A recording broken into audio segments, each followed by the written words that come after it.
हमने ये सोच बनाए नहीं कि मेरे वजह से कुछ लोग कमाए, ये हमने सोच बना के ही नहीं रखे।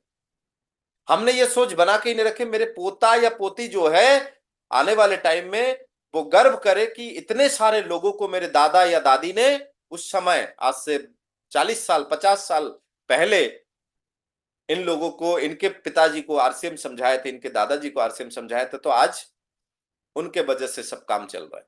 ये हमने सोच बना के नहीं रखे। अभी आपके बीच में से कई लोगों को पूछूं कि आपके नानी के मम्मी का नाम क्या है,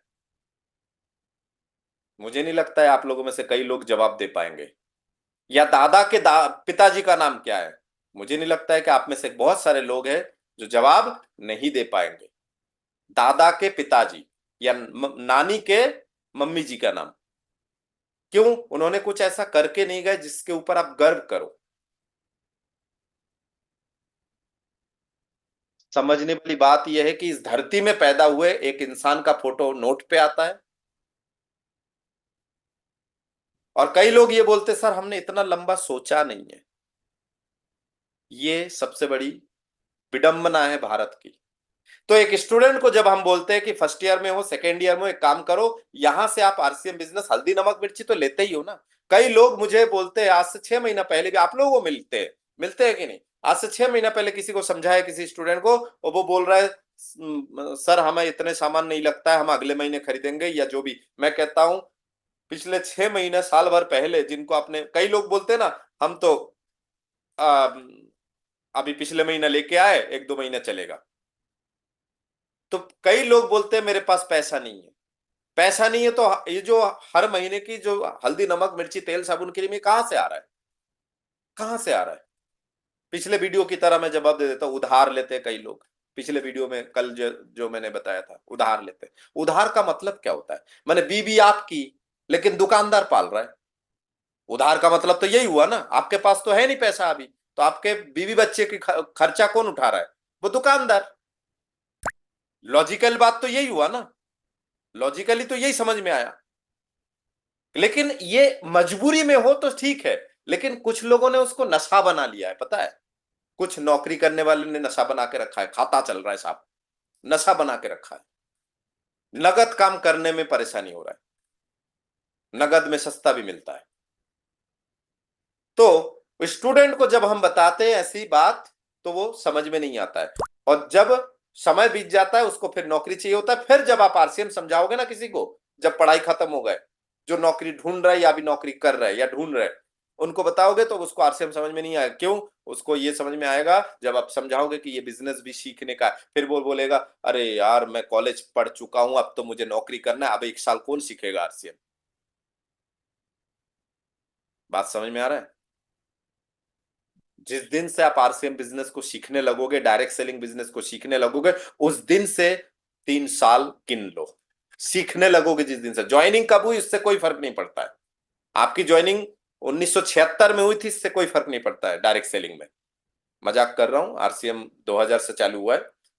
यदि आपकी ज्वाइनिंग सन 2000 में शुरू हुई थी और आपने पिछले 23 साल से काम नहीं किया, कुछ नहीं किया, सामान भी नहीं खरीदा, आईडी बंद पड़ा है, कोई फर्क नहीं पड़ता है।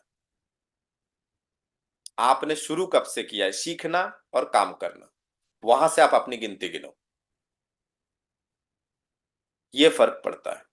तो इस बिजनेस को हमें लॉजिकली, जैसे हम लोग गुल्लक बनाते हैं ना, अब जो इंसान गुल्लक खरीदते हैं, एक बात बताइए, आप गुल्लक खरीदते होंगे, आप इंश्योरेंस करते होंगे, जो थोड़े उम्र के बड़े होते हैं इंश्योरेंस करते होंगे, उन लोग एसआईपी करते होंगे, हर महीने 500-500 बचाते होंगे एक बचत अलग खाते में, कुछ लोग एफडी करते होंगे। क्या एफडी करने का तात्पर्य यह है कि आज एफडी कर दिया और अगले महीने आप उस एफडी को तोड़ ले?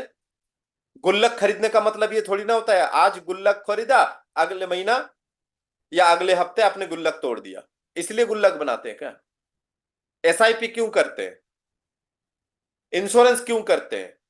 आज आपने इंश्योरेंस किया, 2 4 किस्त भरा और फिर इंश्योरेंस, भाई मेरे पैसा लौटाओ तुरंत पाने के लिए क्या? तो ये सारे काम आप करते हैं कि नहीं? गुल्लक है आपके पास, आप खेतीबाड़ी कर रहे हो, खेतीबाड़ी करते करते आपने ध्यान दिए होंगे कि आप खेतों के म्यार, म्यार समझते हैं ना, किनारा, उस किनारों में या खेतों के जहां आपने मशीन लगाए होंगे, टपारिया बनाए होंगे, है ना, आपने वहां पे अमरूद के पेड़ भी लगाए होंगे। आपको क्या लगता है, आपने एक ही साथ अमरूद के पेड़ या आम के पेड़ और गेहूं बो दिए, गेहूं तो 3 से 4 महीने में निकाल के एक तरफ, क्या अमरूद भी काट दोगे क्या उसी समय, कि नहीं? 3 4 महीने में अमरूद की खेती नहीं हुई, अमरूद के आम के पेड़ में आम नहीं फले, इसको भी काट दो, काट देते हैं क्या? तो सेम आप अपने काम के साथ साथ आरसीएम बिजनेस को भी गुल्लक की तरह लेके चलो, सीखो। यदि आप दूसरे काम में बिजी हो तो भी आरसीएम को सीखो। जब आप फ्री होंगे, आज आपकी ज्वाइनिंग हो गए, आप धीरे धीरे आज 24 घंटे में से 1 घंटा आप सीखने में लगा रहे हो, और 3 साल आप बिजी हो, बिजी रहो, कोई दिक्कत नहीं। 3 साल बाद आप जब शुरू करोगे ना, जीरो से शुरू नहीं करोगे, इस बात की गारंटी देता हूं। हमारे बीच में मुझे बहुत खुशी हुई, एक राजपूत मैडम है हमारे बीच में, उनकी ज्वाइनिंग हुई, ससुराल में रहे, उसके बाद बहुत सारे माने शुरुआती रहता है नए नए शादी होने से, तो उतना टाइम नहीं निकाल पा रहे थे। जब भी वो टाइम निकालेंगे, जिस दिन भी आरसीएम वो शुरू करेंगे, जिस दिन सीखना शुरू करेंगे, आरसीएम शुरू करेंगे, यकीन मानिए वो जीरो पे नहीं होंगे, जीरो से शुरू नहीं करेंगे। आज मेहदी, जैसे आज किसकी आईडी लगी, एक एक्स एमएलए के जी के माने अर्धांगिनी पत्नी जी की आईडी लगी, आज नहीं कल, कल उन्होंने आईडी लगाए, तो उनको अब शुरू से, उनके नीचे अभी कोई मेंबर उन्होंने क्रिएट नहीं किया, उनको शुरू से करना पड़ेगा। लेकिन उनकी आईडी लगी, अगले साल भर बाद भी यदि वो काम शुरू करे तो उनको जीरो से नहीं करना पड़ेगा। आज से 6 महीना पहले जिन्होंने आईडी लगाए, साल भर पहले जिन्होंने आईडी लगाए, उनको जीरो से शुरू नहीं करना पड़ेगा, उनके नीचे एक सिस्टम चालू हो चुका होगा। ये हमें समझने की जरूरत है, स्टूडेंट को ये समझने की जरूरत है। आप 24 घंटे में से, मैं सभी स्टूडेंट को जब प्लान देता हूं ना, सीधा बोलता हूं, 24 घंटे में 22 घंटे आप जो पढ़ाई करना है करो, जो उखाड़ना है उखाड़ो, अगले 7 साल की गारंटी लो। लेकिन 24 घंटे में से 22 घंटा आपका, 2 घंटा बालाजी को दे दो आरसीएम में। 2 घंटा, 1 घंटा सीखने में और 1 घंटा मैं जो प्रोसेस बताऊंगा धीरे धीरे, एकदम से नहीं, धीरे धीरे। अगले 7 साल बाद जो 22 घंटे में करोगे ना, यकीन मानो उसका 3 गुना ज्यादा आरसीएम से कमाई आएगी, इस बात का मैं गारंटी लेता हूं।